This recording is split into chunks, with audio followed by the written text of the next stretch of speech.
International standards తో quality education అందిస్తుంది futuristic edu initiatives.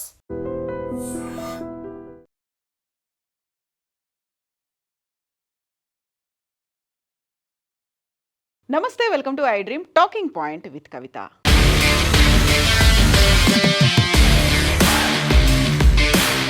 దేశ విభజన జరిగిన తర్వాత for the first time Pakistan యూనివర్సిటీల్లో సంస్కృతం అడుగుపెట్టింది. All thanks to 52 doctor Shahid Rashid. ఈ ప్రొఫెసర్ కారణంగానే, ఆయన చేసినటువంటి కృషి కారణంగానే పాకిస్తాన్లో ఉన్నటువంటి యూనివర్సిటీలో సాంస్క్రిట్ అనేది ఒక కోర్సుని ప్రారంభించారు. సక్సెస్ఫుల్గా 3 నెలల కోర్సుని కంప్లీట్ చేసుకున్నటువంటి విద్యార్థులకి సర్టిఫికెట్స్ని కూడా ప్రదానం చేశారు. యాక్చువల్గా లాంగ్వేజ్ అనేది సంస్కృతం, అందులోనూ పర్టికులర్గా సంస్కృతం మాకు కూడా చెందినదే అనేటువంటి మాటని డాక్టర్ షాహిద్ రషీద్ చెప్తున్నారు. లాంగ్వేజ్ అనేది ఒక బ్యారియర్గా ఉండకూడదు, అడ్డంకిగా ఉండకూడదు, ఒక బ్రిడ్జ్ లాగా, ఒక వారధిగా ఉండాలి అనేటువంటి మాటని డాక్టర్ షాహిద్ రషీద్ చెప్తున్నారు. ఇందులో ప్రధానంగా Lahore university of management sciences ఇక్కడ విద్యార్థులకి, అక్కడ ఉన్నటువంటి ప్రొఫెసర్స్కి కూడా వాళ్ళ ఆసక్తి మేరకు సాంస్క్రిట్ అనేది నేర్పిస్తూ ఉన్నారు. ప్రాచీన భాషలో 4 క్రెడిట్ల కోర్సుని ఇందులో ప్రవేశపెట్టారు. ఈ చారిత్రకమైనటువంటి నిర్ణయం వెనకాల ఫార్మన్ క్రిస్టియన్ కాలేజీలో అసోసియేట్ ప్రొఫెసర్గా పనిచేస్తున్నటువంటి డాక్టర్ షాహిద్ రషీద్ కృషి ఉంది. ఆయన అసోసియేట్ ప్రొఫెసర్ ఆఫ్ సోషియాలజీలో వర్క్ చేస్తున్నాడు.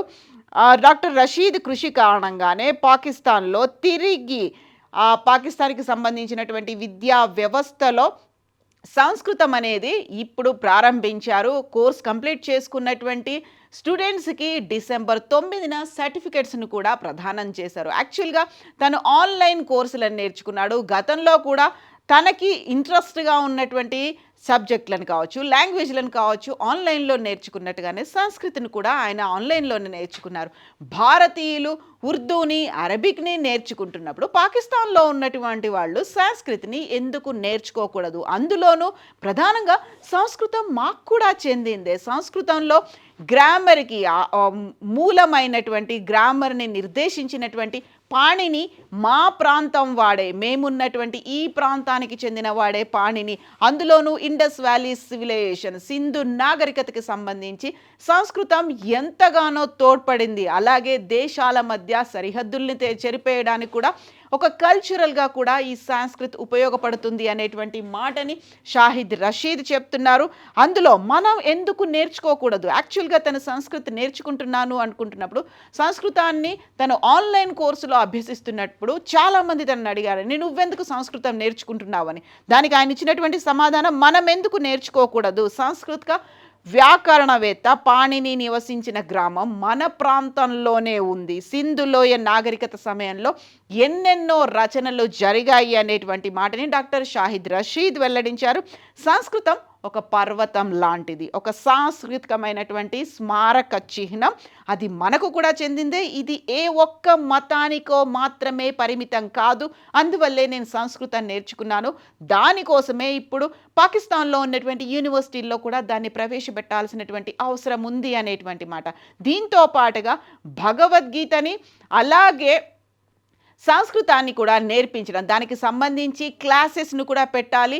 రాబోయేటువంటి 10-15 ఏళ్లలో స్కాలర్స్ కూడా దీని నుంచి తయారవుతారు అనేటువంటి మాటని ఆయన చెప్తూ ఉన్నారు. ఎట్ ద సేమ్ టైం మరింత సామరస్యానికి ఇది నెలకొల్పుతుంది, దేశాల మధ్య సరిహద్దుల్ని చెరిపేస్తుంది, అందులోనూ ఒక వారధిలాగా ఉంటుంది అనేటువంటి మాట.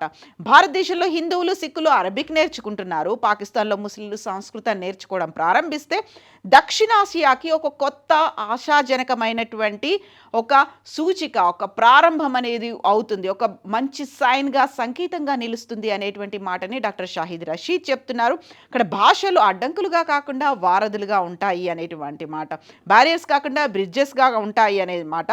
దీంతో పాటుగా Gurmani centre director doctor Ali Usman Qasmi కూడా అక్కడ ఉన్నటువంటి పంజాబ్ యూనివర్సిటీలో వేలాదిగా సంస్కృత పుస్తకాలు ఉన్నాయి, వాటన్నిటిని ఎవరు పట్టించుకోవట్లేదు అనే మాట.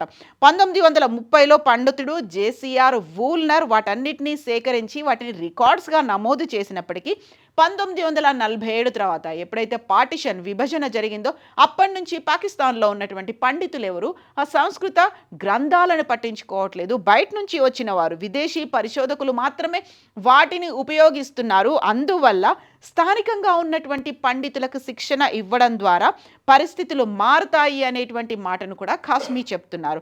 ప్రస్తుతం కొనసాగుతున్నటువంటి సంస్కృత కోర్సులో విద్యార్థులకు మనం చూసినటువంటి ప్రసిద్ధ మహాభారత టెలి సీరియల్లో ఉన్నటువంటి హై కథా సంగ్రామ్కి అనేటువంటి మాట, విశ్వ శాంతికి అనేటువంటి హై కథా సంగ్రామ్కి ఈ పాటకి సంబంధించి అనువాదాన్ని కూడా ఉర్దూలో అక్కడున్నటువంటి స్టూడెంట్స్ చేస్తున్నట్టుగా అనౌన్స్ చేశారు. భవిష్యత్తులో మహాభారతం, భగవద్గీతకి సంబంధించినటువంటి హిందూ పురాణాలపై సంస్కృతంలో మరిన్ని కోర్సులను ప్రవేశపెట్టాలి అనేది Lahore university of management studies ఒక లక్ష్యంగా పెట్టుకుంది. కాశ్మీ ప్రకారం ఆయన చెప్తున్న దాని ప్రకారం 10 నుంచి 15 ఏళ్లలో సంస్కృతం మీద పరిశోధనలు చేసే వాళ్ళు పెరుగుతారు అనేటువంటి మాటను. దీంతో పాటుగా డాక్టర్ షాహిద్ రషీద్ చెప్తున్న దాన్ని బట్టి ఆ 52 ఏళ్ళ ఈ షాహిద్ రషీద్ తన యాన్సెస్టర్స్, తన పూర్వీకులు కూడా భారతదేశం కర్నాల్, ఉత్తరప్రదేశ్లో నుంచి కర్నాల్కి చెందిన వాళ్ళుగా తమకు ఆ లింక్స్ కూడా ఉన్నాయి అనేటువంటి మాటను చెప్తున్నారు. సో కనెక్షన్స్ అనేవి ఉన్నాయి కాబట్టి వాటన్నిటిని మనం గుర్తు చేసుకోవాల్సినటువంటి అవసరం ఉంది. అందులోనూ పర్టికులర్గా దేవనాగరి లిపి అనేది నన్ను చాలా ఆకర్షించింది. చాలా ఆర్టిస్టిక్గా కూడా ఉంటుంది కాబట్టి నేను ఆ దేవనాగరి లిపిలో ఉన్నటువంటి సంస్కృతాన్ని నేర్చుకున్నాను అనేటువంటి మాటను. సో దీంతో పాటుగా ఇప్పుడు భవిష్యత్తులో మెల్లిమెల్లిగా ఇంట్రెస్ట్ అనేది పెరుగుతుంది. ఒకప్పుడు హెసిటేట్ చేసినటువంటి వాళ్ళు, లేకపోతే తను సంస్కృతం చదువుకుంటే క్వశ్చన్ చేసిన వాళ్ళు కూడా ఇప్పుడు ఈ 3 నెలల కోర్సులో జాయిన్ అవ్వడానికి ఇంట్రెస్ట్ చూపిస్తున్నారు అనేటువంటి మాటని. సో మెల్లిమెల్లిగా ఆకర్షిస్తున్నారు. ఒక ఇన్హిబిషన్స్, హెసిటేషన్స్, క్వశ్చన్స్ అన్నీ పోతున్నాయి. చాలామంది సంస్కృతం నేర్చుకోవడానికి ఇంట్రెస్ట్ చూపిస్తున్నారు అనేది డాక్టర్ షాహిద్ రషీద్ చెప్తున్నటువంటి మాట. So as part of the Sanskrit program, students are also being introduced to cultural material linked to Sanskrit literature, including Urdu rendition అనేది. సో అక్కడ ఉన్నటువంటి క్లాసికల్గా ఉన్నటువంటి రిసైటేషన్స్ అన్నిటిని వాళ్ళు నేర్చుకుంటున్నారు. నాట్ ఓన్లీ గ్లామరే కాదు, దాన్ని మళ్ళీ ఉర్దూలో ట్రాన్స్లేట్ కూడా చేయడానికి అది కృషి చేస్తోంది అనేటువంటి మాట. ఒక సుహృద్భావమైనటువంటి వాతావరణం నెలకొనడం, అందులోనూ పాణిని మా ప్రాంతం వాడే అని చెప్పుకోవడంతో మమ్మల్ని ఓన్ చేసుకుంటున్నారు. సంస్కృత భాష కేవలం ఒక ప్రాంతానికో, ఒక మతానికో, లేకుంటే ఒక గ్రంథాలకి భాషగా మాత్రమే పరిమితం కాదు అనేటువంటి మాట. ఎల్లలు చెరిపేటువంటి ఈ భాషని మేము నేర్చుకుంటున్నాము. సో భవిష్యత్తు ఆశాజనకంగా ఉండబోతోంది.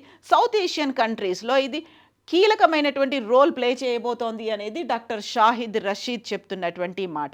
సో ఒక రకంగా ఇప్పటిదాకా పాకిస్తాన్ నుంచి బోల్డ్ అన్ని నెగటివ్ న్యూస్లను చూసాము. అటువైపు టెర్రర్ అటాక్లు కావచ్చు, లేకపోతే తీవ్రవాదులు కావచ్చు, ఆర్మీ చేస్తున్నటువంటి అరాచకాలు, బోర్డర్ దగ్గర జరుగుతున్నటువంటివి నిత్య కృత్యమైనటువంటి నేపథ్యంలో ఒక పాజిటివ్గా కనిపిస్తున్నటువంటి న్యూస్ సంస్కృత్ అనేది. సో సంస్కృత్ నిజంగానే ఒక దేవనాగరి లిపిలో ఉంది, ఒక దైవ భాషగా ఉంది. అందులోనూ మోస్ట్ ఇంట్రెస్టింగ్గా ఉంటుంది.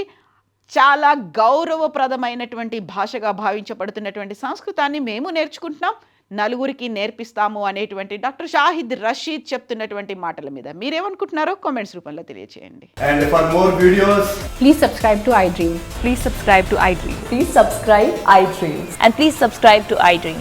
For more videos, subscribe to iDream. please like, share and subscribe to the channel. Congratulations, iDream. Subscribe to iDream. Subscribe to iDream. So subscribe to iDream Media. iDream की iDream team अंदर की huge congratulations. Please subscribe iDream Media. Please subscribe to iDream. Subscribe iDream. Please subscribe to iDream. iDream అంటే నా కళల ఛానల్ను subscribe చేసుకున్న నోరు తిరుగుతలేదు, మీరైతే గంట గుర్తు కొట్టండి. For more such videos, please subscribe to iDream. Subscribe to iDream. Please subscribe to iDream. Please subscribe iDream Media. Please do subscribe to iDream. Please subscribe to iDream Media. For best entertainment and information, please subscribe iDream. And don't forget to subscribe to iDream.